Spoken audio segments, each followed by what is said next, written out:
욥기서 23장 1절에서 10절까지 말씀입니다. 욥기서 23장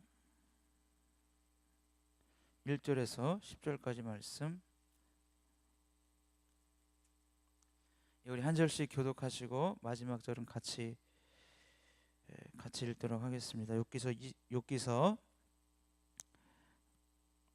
23장 1절에서 10절 말씀. 욥이 대답하여 이르되,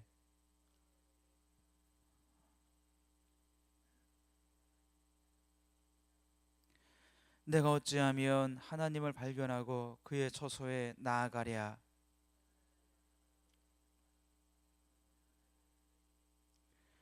내게 대답하시는 말씀을 내가 알며 내게 이르시는 것을 내가 깨달으랴.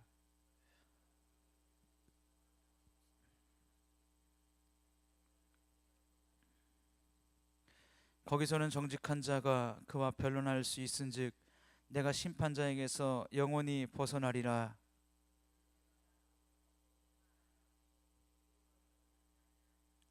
그가 왼쪽에서 일하시나 내가 만날 수 없고 그가 오른쪽으로 돌이키시나 배울 수 없구나.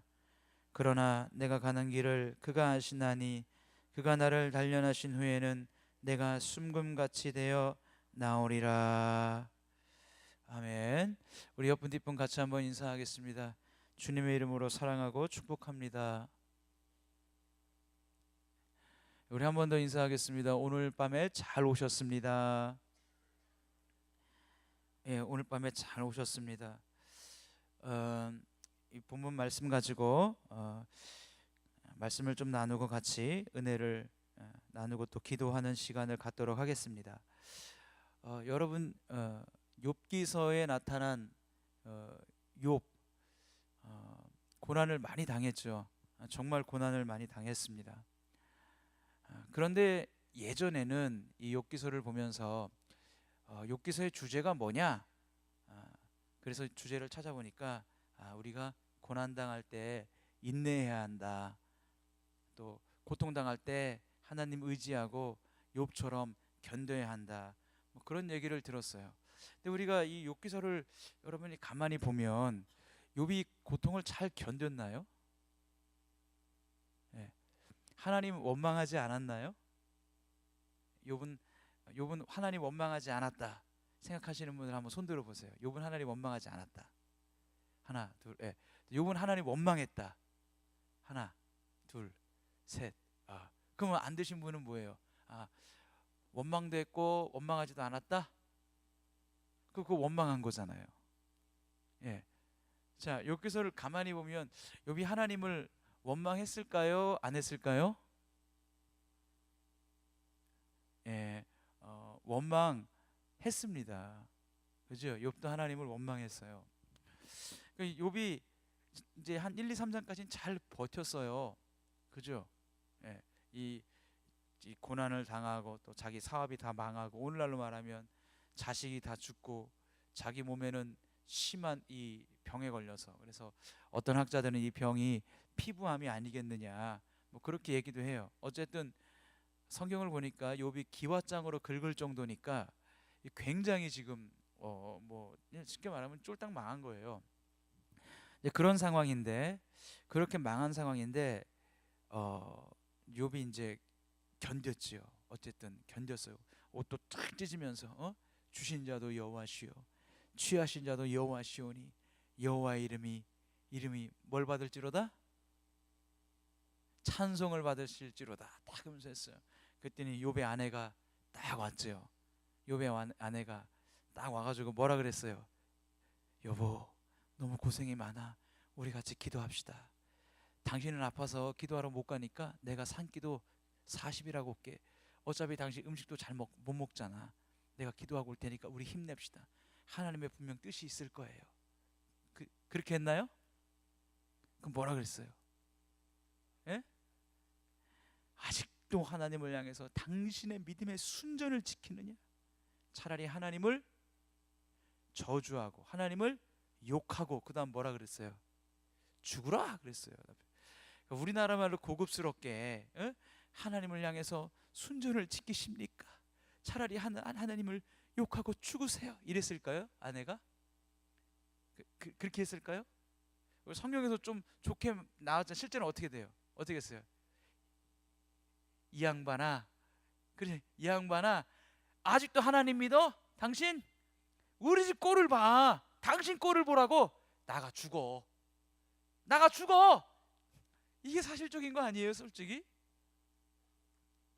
좀 우리 정직하자고요. 그렇잖아요. 근데 그러니까 여성분들이 남성을 바가지를 긁는 게 오늘 내일이 아니에요. 아브라함의 아내 사라가 아브라함을 얼마나 바가지 긁었는지 아시죠? 모르세요? 아니, 아브라함이 자식을 자기를 통해서 못 나니까 여종을 줬잖아요. 여종이 누구예요? 하갈을 줬잖아요.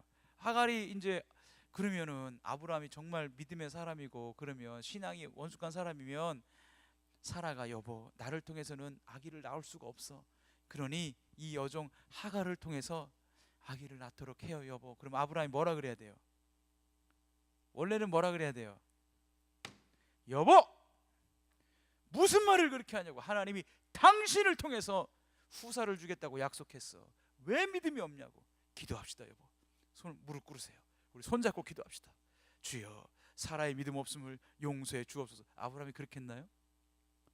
어떻게 했죠? 그래? 여보, 그래, 그것도 좋은 생각인 것 같아. 낼름 그래서 하갈을 어떻게 했어요? 취했어요. 분명히 하갈이 젊었을 거예요. 왜? 아기를 낳아야 되니까. 그래서 하갈이 배가 불렀죠. 배가 불러가지고 이제 하갈이 잘해야 돼요. 그죠? 아기를 얻게 됐잖아요. 아브라함 통해서, 주인을 통해서. 그러면 사라한테 잘해야죠, 주인한테. 근데 어떻게 했어요? 성경에 보니까 사라를 멸시했어요. 아기도 못 낳는 주제. 옛날에 우리나라 그런 일 많잖아요. 부인이 있는데 애를 못 낳으니까 다른 여자를 데리고 와서 그 여자가 임신을 하게 되면 원부인을 막 괄시하잖아요. 하갈이 딱 그렇게 한 거예요. 그러니까 사라가 하갈이 자기를 멸시하니까, 자, 그 멸시하는 화풀이를 누구한테 했어요? 여러분, 창세기 그 내용 안 읽어보셨어요? 화풀이 누구한테 했어요? 아브라함한테 했어요. 아브라함에게 하갈을 쫓아내라고. 당신이 쫓아내. 그러면서 아브라함을 얼마나 바가지를 긁었는지 몰라요. 근데 이게 웃기잖아요. 자기가 하갈을 줘놓고 하갈이 자기를 멸시하니까 이제 자기가 내보내지도 않고 아브라함 남편 보고 내보내라고 막 그러는 거예요. 얼마나 바가지를 긁었으면 아브라함이 하갈을 내보냈어요. 하갈이 막 들에서 돌아다니다가 하나님이, 야, 너 다시 들어가라. 들어가서 네 여주인에게 복종해라 그랬어요, 성경에. 하갈이 다리 들어가서 사라에게 딱 복종했다 이거죠. 그러니까 그 욥의 아내만 그런 게 아니에요. 야, 아브라함의 아내 사라도 그랬네. 그러니까 우리 오늘, 여기 남자 집사님 딱 계신데 혹시 아내가 어떤 분인지는 제가 잘 모르겠지만, 예. 예, 혹시 바가지를 긁건랑, 이 일이 아브라함 때부터 있었다, 이렇게 생각하시면 되는 거예요. 욥의 아내가 그 정도로 바가지를 긁었다고요. 욥이 그때까지는 잘 참았어요. 근데 시간이 지날수록 욥이 원망하는 거예요. 뭐라고 원망하냐? 하나님을 향해서 직접 원망하진 않았어요. 뭐라고 하냐? 내가 엄마 뱃속에 있을 때 차라리 죽었더라면. 너무 고통스러우니까 내가 차라리 엄마 뱃속에 있을 때면 죽었더라면, 차라리 내가 이 땅에 나지 않았다면. 그러면서 자기의 생일을 욕하고 자기의 생일을 저주하고 막 그래요. 하나님께 막 따지기도 하고 항변하기도 해요. 그런 상황 가운데 욥의 세 친구가 딱 옵니다. 욥의 세 친구가 딱 와서 처음에 욥을 딱 보고 일주일 동안 욥에게 못 갔다 그랬어요. 욥의 처지가 너무나 망가져가지고 일주일 동안 욥에게 갈 수가 없었던 거예요. 그래가지고 욥의 세 친구가 보니까 참 너무 욥이 안 됐어요. 가서 이제 딱 갔어요. 가가지고 이제 욥에게 말합니다. 욥아, 네 처지는 이렇게 된 건 내가 알겠는데 한번 우리 생각해보자. 그래서 뭐라 그랬어요? 네가 지금 이렇게 된 게, 네가 무슨 하나님 앞에 어떤 죄가 있기 때문에 이렇게 된 거야 하고 말한 거예요. 그죠? 네가 어떤 죄를 졌기 때문에 이렇게 된 거야. 한번 돌아봐.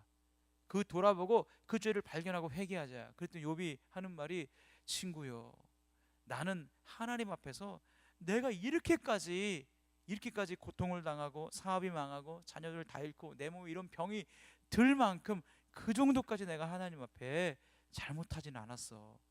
그래서 두 번째 친구가 오더니 또 따지는 거예요. 이 내용이 다 그런 내용이에요. 네가 뭔가 원인 없는 결과가 이 세상에 어디 있냐. 어떤 일의 결과가 있으면 항상 그것은 원인이 있는 거다. 여기에 컵이 있으면 이 컵이 뿅 하고 나타난 게 아니고, 이 컵을, 응? 우리 교회에서 자칭 스스로 이쁘다고 생각하는 이은정 전도사라는 분이 이 컵을 여기다 갖다 놓은 거지 그냥 나타난 거 아니란 말이다 이거 말이에요. 이 땅에 있는 모든 것들은 다 결과가 있으면 원인이 있다는 거예요. 네가 이런 고통을 당하고 있으면 이 고통에 대한 원인이 분명히 있다. 그 원인이, 가장 큰 원인이 뭐냐? 너의 죄다. 생각해봐라. 무슨 아무 연고 없이 어려운 일을 당하는 사람이 있느냐 말하는 거예요. 그럴듯해요. 그죠? 이 땅에 있는, 우리가 살고 있는 이 세상에 이 자연 법칙이라고 하는 것은 원인과 결과의 법칙이에요. 그죠?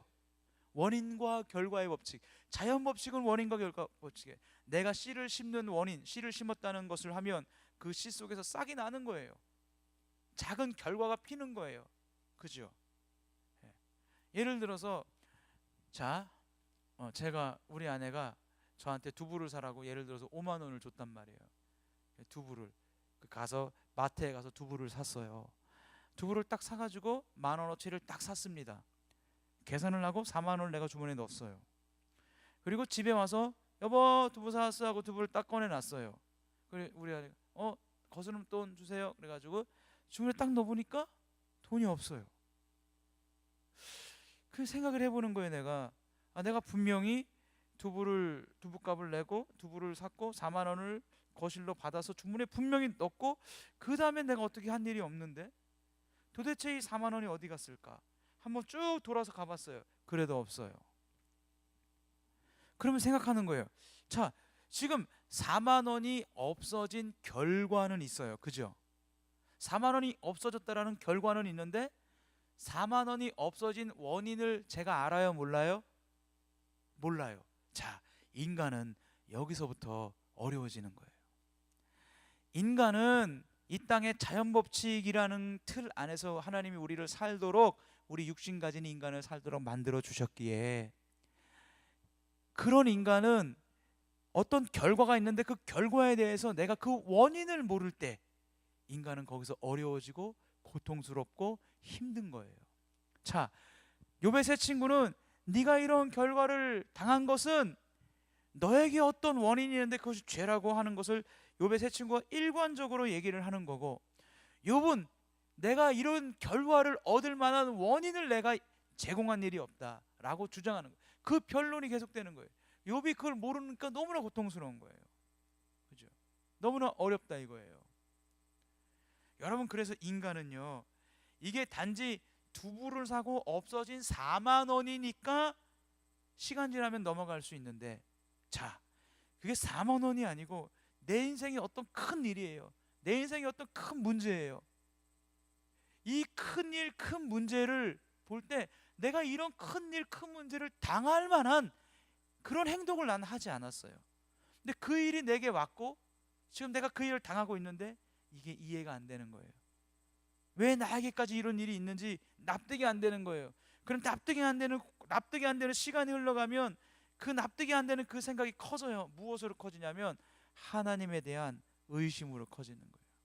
하나님에 대한 불신으로 커지는 거예요. 여러분, 인간은 그렇습니다. 제가 예전에 차량을 몰고 이 극동방송을 듣고 이렇게 오다 보니까 어떤 권사님인데 교회를 20년 동안 안 나갔어요.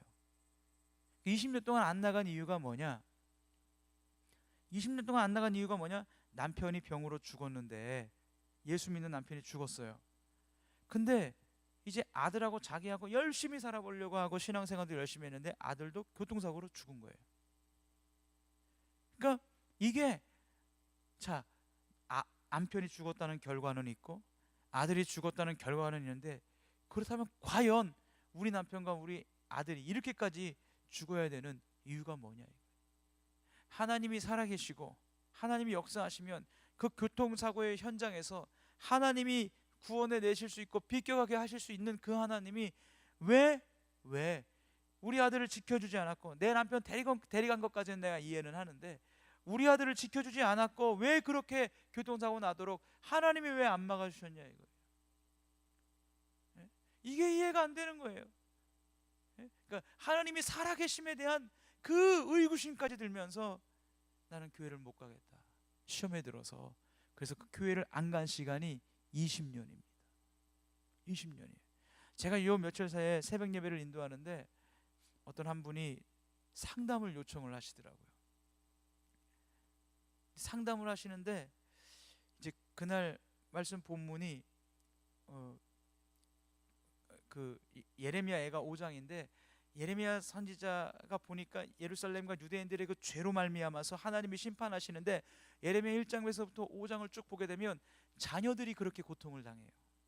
그 죄의 대가로 굶게 되고 그들이 마른 막대기처럼 되고 굶어서 마른 막대기처럼 막 되는 거예요. 더 그들이 막 이제는 예루살렘에서 그 예루살렘의 딸들이 예루살렘에서 바벨론 사람들에게 겁탈당하고 시온에 있는 성들에서 바벨론 사람들에게 겁탈당하는 그런 내용들이 막 있어요. 그래서 우리의 믿음 생활을 온전히 하지 못할 때 때로는 하나님께서 우리의 가장 아픈 부분을 치실 수도 있다고 그렇게 말씀을 전했어요. 근데 그분이 그러시는 거예요. 뭐라고 얘기를 하시냐? 자기 3남매가 있고 둘째 딸인가 있는데, 둘째 딸이 젊어서 사법고시 시험 공부를 열심히 하시다가 이 뇌출혈로 쓰러진 거예요. 그래서 8년 동안 병원에 있다가 천국으로 갔는데 물어보는 거예요. 목사님, 제 죄 때문에 그러냐고. 내가 그래도 노숙자들한테 계속해서 복음을 전했고 그 주님 뜻대로 살려고 몸부림쳤고 그랬는데 하나님이 왜 내 딸 먼저 데려가셨냐고. 내 딸을 먼저 그렇게 데려갔더니 첫째 아들도 지금 그렇게 하나님이 지켜주지도 못하면 그 하나님 어디 계시냐고 지금 신앙을 쉬고 있다는 거예요. 그래서 제가 욥기서의 말씀을 쭉 드렸어요. 아벨의 이야기를 했어요. 여러분, 아벨이 우리 그분의 딸이 그랬어요. 딸이 그 하나님이 천국으로 데려간 게 아벨의 죽음보다는 비참하진 않지 않습니까? 아벨은 병에 걸려 죽은 게 아니고 예배 잘 드렸다가 형에게 돌 맞아 죽었습니다. 예배를 잘 드렸는데 젊은 날에 형에게 돌 맞아 죽었잖아요. 아벨의 인생은 뭔가요? 하나님 보실 때 아벨은 뭔가요? 왜 하나님이 아벨을 데려가셨죠? 여러분, 히브리서에 뭐라고 되어 있습니까? 아벨은 죽었으나, 믿음의 선진들을 얘기하면서 11장에 아벨은 죽었으나 오히려 그 믿음으로써 우리에게 말하느니라 이렇게 되어 있습니다. 죽었지만 그 믿음으로써 말한다는 게 뭐예요? 그런 거예요. 여러분, 믿음이라고 하는 것은 내가 갖는 것이고 내가 이 믿음을 지키기 위해서 애를 쓰는 것이기도 하지만 그것보다 더 중요한 건 뭐냐면 하나님이 우리 안에 하나님의 믿음을 심어 놓으신 거예요. 할렐루야. 우리 안에 믿음을 시작하신 이는 우리가 아니잖아요. 여러분들이 먼저 믿음 여러분 스스로 시작했나요? 아니죠. 하나님이 우리 안에 믿음을 심어주신 거예요. 하나님이 심어주셔서 그 믿음이 시작됐어요. 아벨의 죽음은 이런 걸 의미하는 거예요. 하나님이 아벨 안에 하나님의 믿음을 심어 놓으셨어요. 근데 세상이 그걸 싫어해요. 사탄이 그걸 싫어해요. 그래서 어떻게 했어요? 아벨을 핍박하는 거예요. 네 믿음 바꾸려고.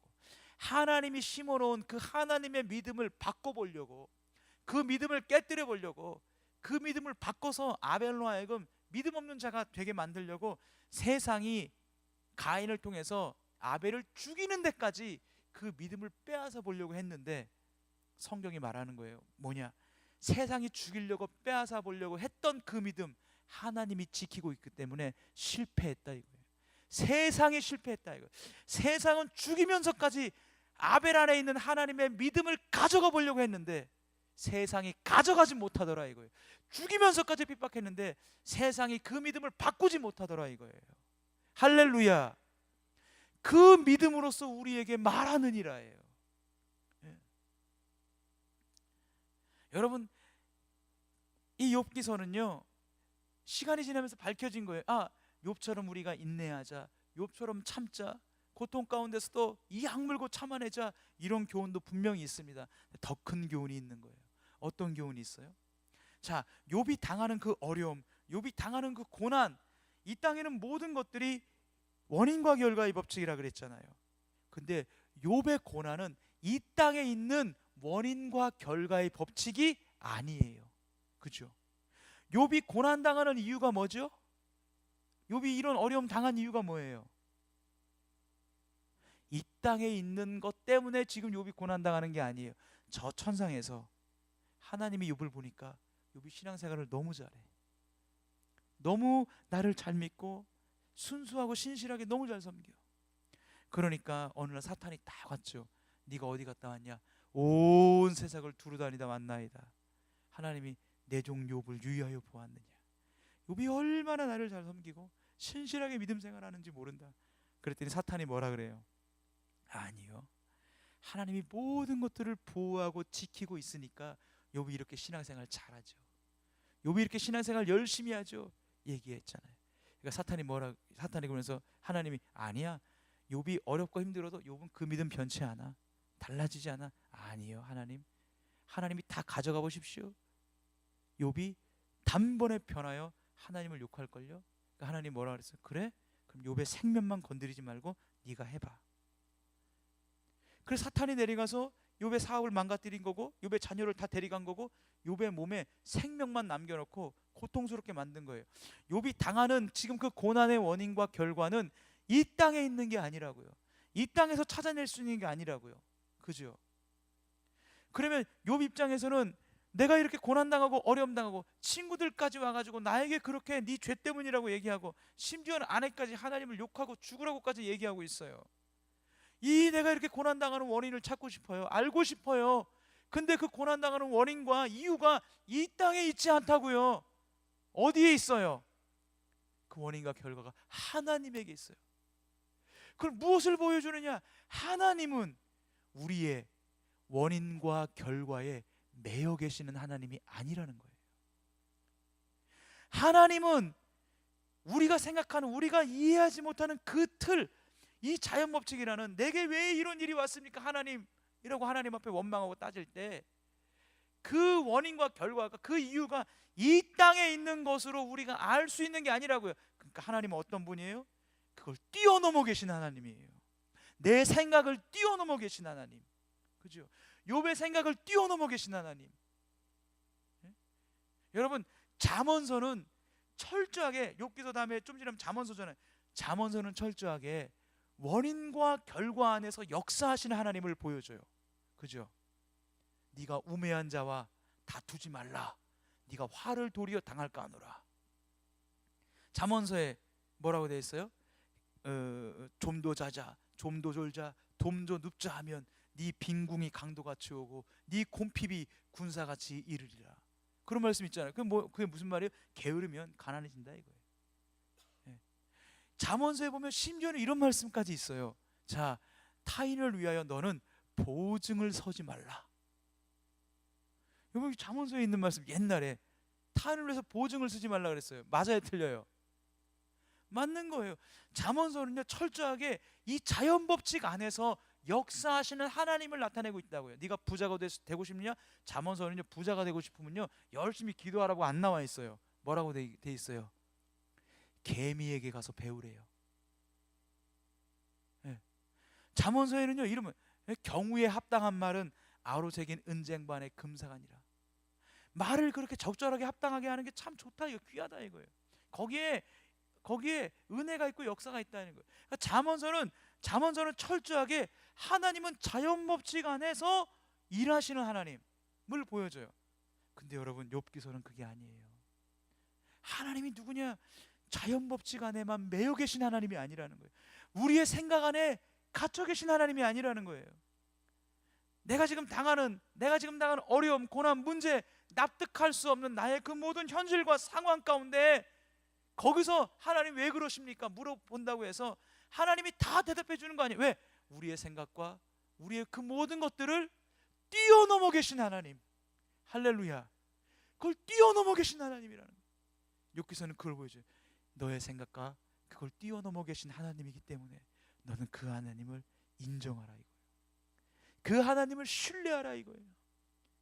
그 하나님을 믿고 너의 믿음을 포기하지 말라 그래요. 내 생각, 내 판단으로 이해되어지지 않는다 그래서 하나님이 나를 향한 하나님의 신실하심이 무너진 게 아니고, 나를 향한 하나님의 사랑이 없는 게 아니고, 나를 향한 하나님의 그 마음은, 그 선하신 그 하나님의 뜻이 없어진 게 아니라는 거예요. 내가 이해되어지지 않는다고 해서. 할렐루야. 여러분, 이게 우리의 신앙생활 가운데 얼마나 중요한지 모릅니다.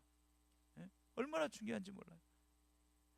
때로는 내가 믿음의 길을 걸어갈 때 이해가 안 돼요. 납득이 안 돼요. 받아들여지지 않아요. 그럴 때 우리가 이 말씀을 통해서 알 수 있는 게 뭡니까? 아, 지금 내 생각, 내 여건은 내가 이해되어지지 않고 납득되어지지 않고 너무 힘들지만 여기에 내가 알지 못하는 이것을 뛰어넘어 계신 하나님의 뜻이 있다. 할렐루야. 하나님의 섭리가 있다. 여기에는 하나님이 나를 향한 하나님의 신실하심이 있다. 예, 이거를 놓치지 말라는 거예요. 그게 욥기서의 주제입니다. 놓치지 말라는 거예요. 여러분, 예를 들어 볼까요? 한나가 나옵니다. 사무엘상 1장에 한나가 나오는데 성경에 보니까 철저하게 엘가나 남편에게 한나가 있고 브릿나가 있는데 남편은 한나를 더 사랑해요. 근데 하나님은 브릿나에게만 애를 주셨어요. 성경은 철저하게 하나님이 한나의 태를 닫으셨다 그랬어요. 하나님이 닫으셨어요. 하나님이 아이를 낳지 못하도록 막으셨어요. 그러니까 브릿나가 아이가 생기니까 어떻게 해요? 한나를 괴롭히는 거예요. 예. 옛날에는 아이를 못 낳는다 그러면 신의 저주라고 생각했거든요. 막 괴롭히는 거예요. 격동시키는 거예요. 아이도 못 낳는 것 그러면서. 한나 입장에서는 브릿나 자기가 아기를 갖고 자기만 잘 살면 되는데, 여러분 뒤에 나오는 한나의 신앙으로 볼 때 한나가 절대 브릿나가 아기를 가졌다 그래서 브릿나를 막 멸시하는 그런 여자, 그런 수준의 여자가 아니에요. 한나가 뒤에 한나가 사무엘을 낳고 그 기도하는 내용을 보면요, 신약 성경에 나온 마리아의 기도와 되게 비슷해요. 거의 일치합니다. 동정녀 마리아와 신앙 수준이 높습니다. 예. 그런 한나가 브릿나가 날 왜 이렇게 격동시키는지, 날 왜 이렇게 괴롭히는지 몰라요. 이 여자가 날 왜 이렇게 못 살게 하는지 지금은 알 수가 없어요. 자기 아기 뵌 거 자기만 잘 해가지고 낳고 기르면 되는데 나를 그렇게 격동시키고 내 마음을 그렇게 찌르고, 브릿나가 그런단 말이에요. 몰라요. 그때는 왜 그러는지, 저 사람이 나에게 왜 그렇게 하는지, 그 현실, 그 여건, 그 환경이 너무나 고통스러워요. 시루에 올라가서 어떻게 합니까? 하나님 기도하는 거, 눈물로 얼마나 기도했던지 이제 힘이 다 지내서 입술만 뻥긋뻥긋 하는 거예요. 너무 기도를 많이 해가지고 입술만 할 때 우리도 열심히 기도하고 나면 지쳐서. 엘리 제사장이 보니까 술 취한 여자 같아. 술 먹지 마라. 한나가 난 술 먹은 거 아닙니다. 내 마음이 고통스럽고 하나님께 다 내놓고 다 토로한 겁니다. 그러니까 엘리 제사장이 너에게 하나님의 은혜가 있기를 원한다. 그래서 한나가 거기서 기도할 때 뭐라 그래요? 하나님이 나에게 아들을 주시면 내가 그 아들을 하나님께 바치겠나이다 그래요. 그래서 한나가 돌아왔을 때 하나님이 한나의 태를 열어주십니다. 임신을 하게 돼요. 그리고 한나가 아이를 낳고 이 사무엘이 젖을 떼자마자 실로에 있는 엘리 제사장 집으로 올려보냅니다. 매년 1년에 3번씩 올라갈 때마다 2번 3번 올라갈 때마다 사무엘의 옷을 해가지고 올라갔어요. 여러분 그 애를, 그 젖을 뗀 애를, 그 젖을 떼면 뭐 길어봤자 많이 먹어봤자 한 3년 아니에요? 저희 어머님이 나보고 그러더라고. 3살 반까지 젖을 먹었다고. 네, 하도 젖을 안 놓아서 그 빨간 약을 발랐대요. 빨간 약 2번 맛보고 안 먹더래요. 자, 참고하시기 바랍니다. 자, 그래가지고 이 사무엘을 올려보냈잖아요. 그러니까 여러분 생각해보십시오. 사무엘이 거기서 커야 하는 거예요. 성전에서 커야 하는 거예요. 할렐루야.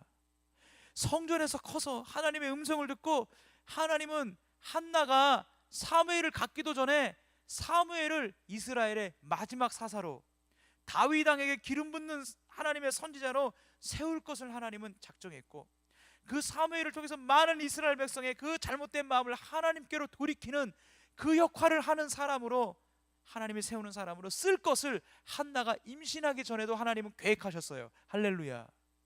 하나님이 계획하셨다고요. 근데 한나에게 그 고난이 없으면 하나님 앞에 기도할 때 아들을 바친다는 그 서원을 하지 않는단 말이에요. 그 서원을 하기 위해서 누가 필요하냐? 분인나가 필요한 거예요. 사무엘이 커서 이스라엘의 사사가 되어서 많은 사람을, 주의 백성들을 돌아오게 하고 다윗에게 기름을 부어서 왕을 세울 때야, 그때서야 한나는 깨닫는 거예요. 왜 분인나가 그때 있었는지, 분인나가 그때 왜 나를 괴롭혔는지, 분인나가 그때 왜 나에게 고난을 주었는지. 그때 가서야 하나님, 그때는 내가 납득할 수 없고 이해할 수 없고 받아들일 수 없었지만 시간이 지나니 여기에는 하나님의 뜻이 있었군요. 하나님의 섭리가 있었군요. 할렐루야. 우리도 마찬가지예요. 내가 납득되지 않고 받아들이지 않고 그 모든 고통스러운 상황 가운데도 우리가 절대로 잃지 말아야 되는 것은 무엇이냐? 하나님이 나를 향한 사랑의 확신이에요. 여러분, 하나님이 나를 향한 신실하심, 이거 놓치면 안 됩니다. 여러분, 예수 그리스도의 피로 하나님이 여러분들을 값주고 산 이후에 하나님의 사랑이 여러분들에게 모자란 적이 없어요. 하나님의 신실하심은 절대로 부족한 적이 없습니다. 할렐루야. 전 이거 확신합니다. 제가 옛날에 개척교회를 했었어요. 개척교회를 저 양주 가남리라는 동네, 아무도 없는 동네, 우리 아내하고 저하고 애 둘하고 3살, 이제 3살하고 1살 먹은 애하고 데리고 보증금 1,000만 원에 월세 60짜리 20평 교회 12평 사택 어찌어찌 해가지고 개척을 했습니다. 참 아무것도 몰랐죠. 그냥 36살인가 7살인가 아무튼 했는데, 마침 이제 뭐 전국을 다 돌아다니는, 전국 개척하려고 이제 워낙 이제 물질이 없으니까 다 돌아다니는데, 그 목사님들이 시설비를 다 달라고 하더라고요. 난 솔직히 그게 좀 이해가 안 됐거든요. 이게 교회를 개척해서 건물을 해서 성물과 성구를 다 채웠으면 그거는 하나님께 드린 거잖아요. 아니에요? 하나님께 드린 건데 왜 그 시설비를 받을까? 나는 그게 이해가 안 됐어요. 제가 물론 3년 하고 다른 후임에 넘기면서 이제 제가 다른 교회를 갔지만, 다른 교회 갈 때 전 10원도 안 받았어요. 다 드렸어요. 할렐루야. 어렵게 모아서 산 신디사이저도 우리 아내가 가져가자 그랬는데 그것도 다 주고 왔어요. 근데 개척교회를 이제 이렇게 하고 있는데 마침 그날 보러 간 데가 그날 장날이었어요. 장날. 그 동네. 나는 순간적으로 착각한 거야. 평상시에도 사람들이 그렇게 많은 줄 알았어. 계약을 하고 갔다가 한 달 뒤쯤에 다시 와서 보니까 사람이 없어. 그날이 장날이었대. 아무튼 그 개척을 하고 있는데 이제 물질도 어렵고 막 어렵잖아요. 근데 이제 우리 아내가 셋째를 낳았어요. 셋째를 낳고 있는데 친한 친구가 대전에서 결혼식을 한다는 거예요. 그 친구는 이제 결혼이 늦었죠. 근데 이 친구가 너무 친하기 때문에 제가 안 갈 수가 없어요. 차도 없는데. 그래서 우리 아내가, 그러면 내가 첫째를 볼 테니까 당신이 둘째만 데리고 갔다 오라는 거야. 그래가지고 둘째를 데리고 고속버스를 타고 대전에 내려갔습니다. 교회에서 결혼식을 하고, 결혼식을 잘하고 이제 뷔페 음식이 나오니까 실컷 먹었어요. 저랑 우리 둘째랑 막 그냥 배 터지게 먹고 고속버스로 먼저 가야 된다고 타고 빵 출발했습니다. 앉아 있는데 정신이 없이 막 내려갔으니까 아무것도 안 가. 갑자기 얘가 아빠 배가 꿀렁꿀렁 하다는 거예요. 아빠 배. 그 애가 갑자기 출발해서 10분 됐는데 일어나는 거야.